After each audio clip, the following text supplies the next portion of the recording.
spread kindness. Pamilya nga nagusbat ang panimay sa pagkusukuso sa Bagyong Odette, gipatukuran og balay sa mga bombero sa dakbayan sa Sugbo. Ano ang report? Hingpit yun napapas ang balay nilang Edgar o Girly Pason sa bukrang barangay Agsungot sa Dakbayan sa Sugbo dihang gihuyop sa Bagyong Odette. Ang mga dapat nga nahapla og nagpasad sa yuta ang makita nga maoy nakapatandog sa mga men and women sa Cebu City Fire Office. Gamit ang pundo nga gigahin unta alang silang Christmas party nga wala na mahinayon.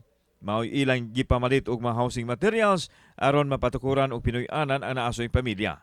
Wa pa man hingpit na human apan gitugyan na kini ngadto sa pamilya aron doon na sila disinting kapuy-an. Mo nang gitawag na mugasa sa gugma ipabahay project sa atong Cebu City Fire Office.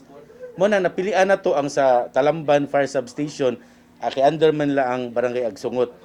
Sangko sa langit usab ang pasalamat sa nakadawat sa gipakitang kalumo sa kasing-kasing sa kabomberohan. Dili lang sa pagkumpati sa sunog ang gipakitang hiya sa mga bombero, kundi ang kainit usab sa ilang gugma ngadto sa mga taong nanginahanglan.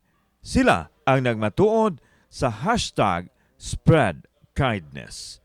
Mapasalamaton kaayo pud mi nga at least nakahatag bitaw mi og hope sa usa ka pamilya nga din nakapuyo siya sa panimalay nga disente.